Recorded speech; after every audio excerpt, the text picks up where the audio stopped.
What is up? What is up, my friends? This is Vishak here, and today I want to talk about diet. And the word diet has been thrown around lately. Not lately. I mean, for the last few decades, it's been going around. It's been prevailing in the market, in the industry, and now it's kind of like more of fancy when it comes to certain types of people because they just wanted to. Now they are on their health is online, and now they want to get into the diet, so they can fix that, right? And that's a very wrong concept. It's a wrong approach because it's a mindset. Now, if they wanted to take certain approach towards certain things, it's all about the action that you do it. But it's not just about the action. Consistent action will lead you to habits. Now, it could be better habits, bad habits, whatever that is. Okay. Now, the diet, the way the people approach is like very wrong, entirely wrong, is because that diet is nothing but sticking on to certain types of food for stipulated amount of time. Now, people can just say, this is my lifestyle. That means that's going to be for a long term until the end of their life. Okay. But the other type of people is more like few months. I wanted to get onto the diet from the new year. That itself says that it's not going to be withstanding for a long time. You know what I mean? So there are certain types where uh, certain types of diets where certain types of people can get the result. Okay, but it not necessarily it has to go in sync. Okay, because every different different types of diet professes different types of lifestyle, which could possibly lead people to certain types of result, but sometimes it is not. Okay, some people derail, some people try to continue and then eventually get the result and all that. So it's all like a different paradigm altogether. Okay, I want to quickly just give you an insight as to how this needs to be approached. Okay, because diet in itself is not it's not a right approach, like I said. Okay, so when it comes to the concept, I want to just get down as a concept because different people have different, like I said, they all profess about different types of diets, and there are a lot in the markets. So where exactly, how do you know where exactly you will fall so that you can pick one, or you know what I'm trying to say. So uh, the concept is nothing but based on different geographical location, based on different types of ethnicity, you know uh, different types of human body. So there are certain types of diets which is actually being influenced by a lot of psychological, physiological, geographical locations, and other factors. Okay, but one needs to determine as to what is the balanced diet, what suits them, what suits their lifestyle, what suits their body, and things like that. Okay, so looking at the types of diets, so there are like not literally millions, but are like millions of diets out there. And I was just studying about this for about a while, and then I just consolidated this as a major categories. Not no, I wouldn't say categories, but they're like different types of diets, which is actually falling into like eight major types. Not types, I mean eight major, yeah, diets. Okay, so one is the paleo, another one is the vegan, another one is a low carb, there's a Dukin low fat diet, Atkins diet, intermittent fasting, and zone diet. So in this, the only thing is like intermittent kind of stands out, and remaining is all like more everything. There's something very common with the type of the diet, because what are the commonalities is nothing but the restrictions, the calorie restrictions. Like how this needs to be approached is nothing but what you put in and what you put out.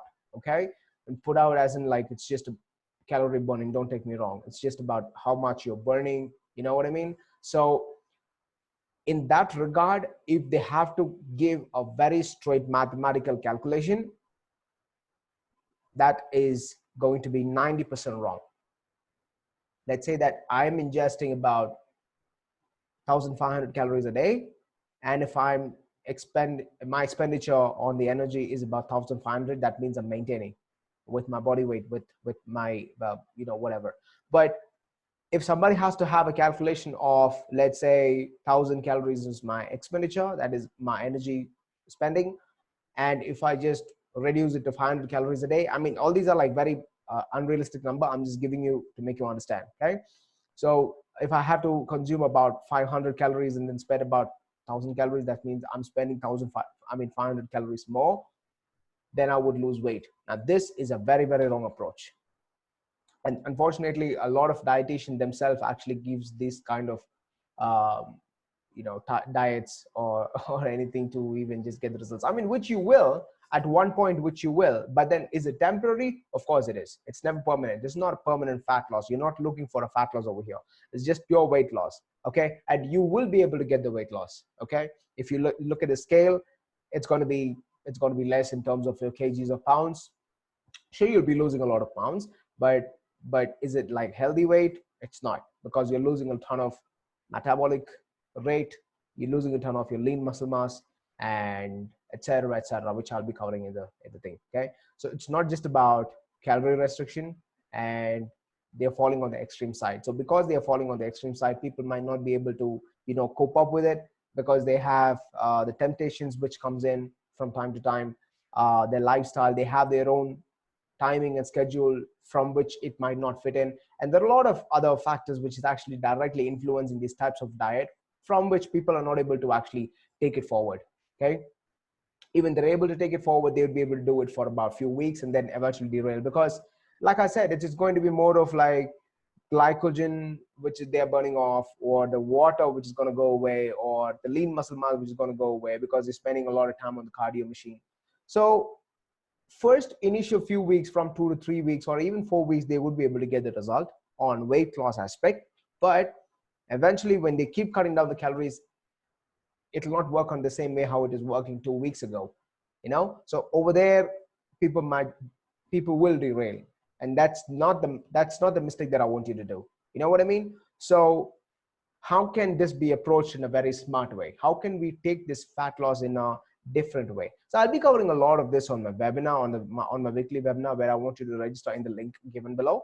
So um, as a whole, I want you to understand about the difference between the fat loss and the weight loss. So weight loss is a very wrong approach. It's a very wrong concept, and people purely depend on the scale. Now, how much I weigh today, and how much I weigh tomorrow, and how much I weigh next month. That's not the way how it is supposed to go. And some people even just worship the weight scale enough to go and check their weight every day, and that's not the way how things needs to be approached. Instead, we need to look at the fat percentage. What is your level of fat percentage? I cannot stress this enough, and I've been telling this almost all of my videos, that I want you to see the weight loss. It's the shape. You will eventually get in shape if you're, did I just say weight loss? You want you to see the fat loss. I want you to be focused on the fat loss, just turning only the burning of only the fat of your body. Okay, that's what I want you to see. Now,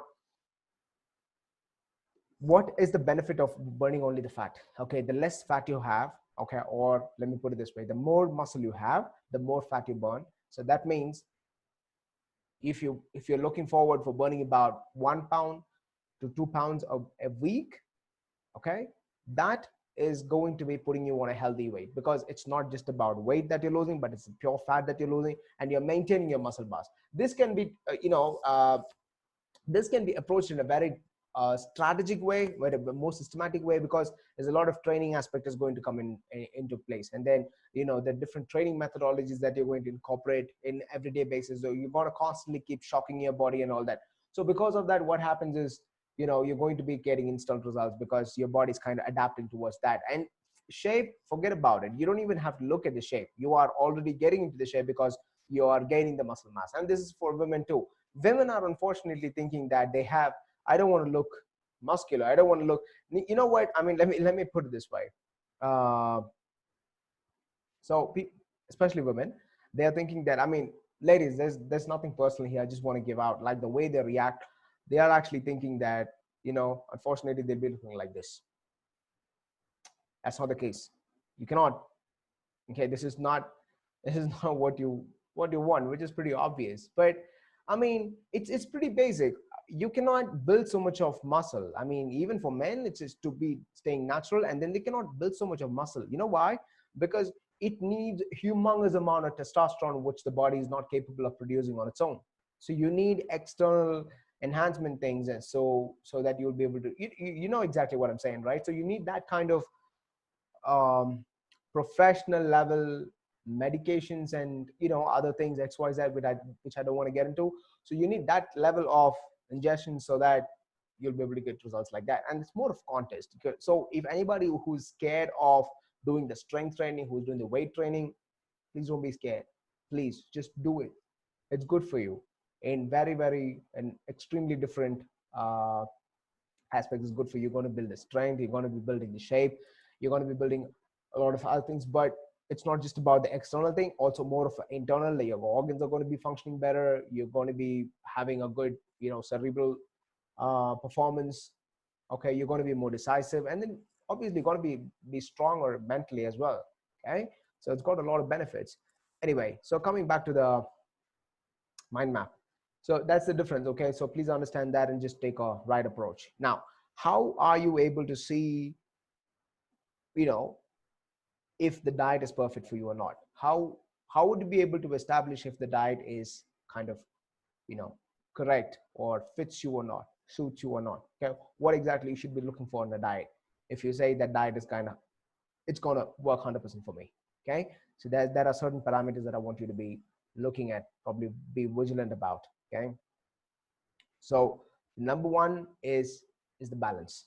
Now, what's a balance? Now, in balance, you have to, let me just put it this way. So a balance of food timing that fits your lifestyle, right?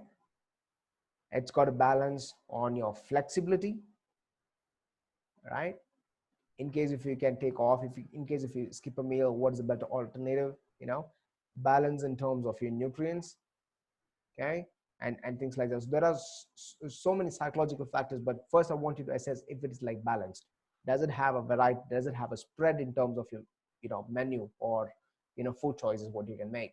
Let's say that if it is a meal number 4, and then if you're going to be meal number 4, if somebody's being stringent about you need to be eating a bowl of fruits and a couple of egg whites. Now that means it's kind of like it's hard for me to get it every day. So I mean, regardless of me planning it or not, okay. So if I'm planning it, yes, but will I be able to plan it like through my entire life? No, I would not be able to. So is there a better option? Is there a better alternative? So if in case there is, so what is the best alternative? So it is always good to understand, you know, my let me put it this way. It's always good to understand the nutrients of the food rather than just saying, okay, my breakfast is oatmeal and egg whites. You know what I mean? So in case if you're running out of egg whites, you know what is the best alternative to actually add on, right? So also, if anybody is suggesting you certain types of food or certain types of diet, now you need to see if you would be able to carry on with that diet for the rest of your life.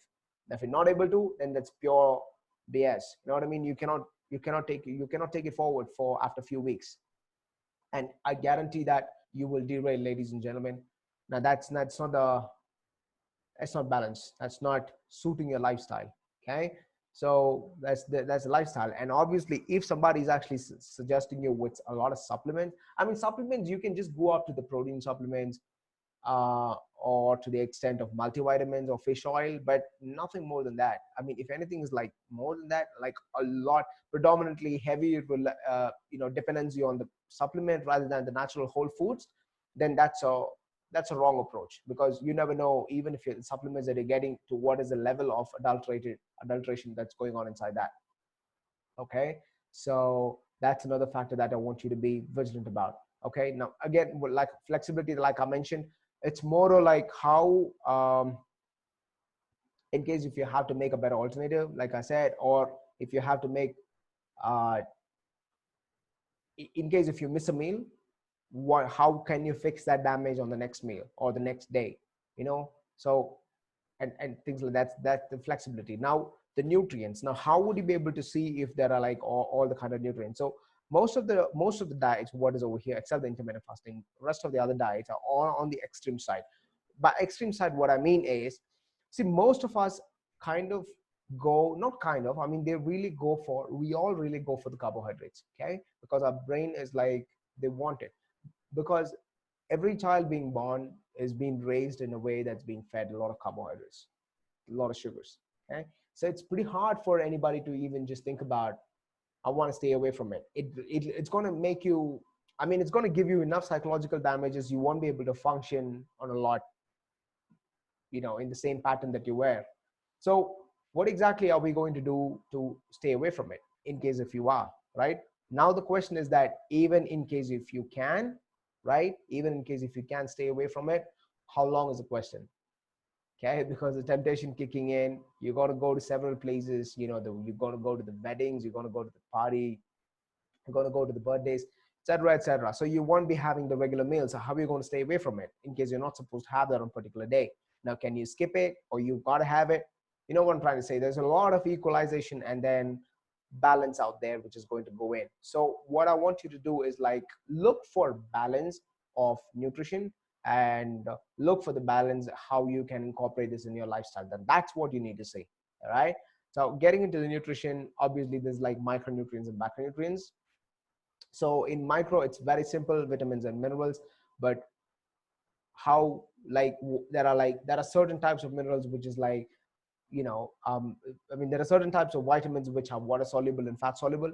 So I don't want you to be going dig deep down into it, but if there's somebody's asking you to just stay away from certain types of food, then I want you to see what exactly the food contains. Okay, I want you to do a little bit of depth analysis as to what that food is going to give you, and then maybe make a conscious choice on that. Okay, if you want to stay away from it, because some people, I mean, let's say that keto diet is kind of famous, which I didn't actually put there, but keto was kind of like staying away from the carbohydrates and relying predominantly on the the fats, okay, which is good, which is great. It's going to give you, it's going to turn your life around.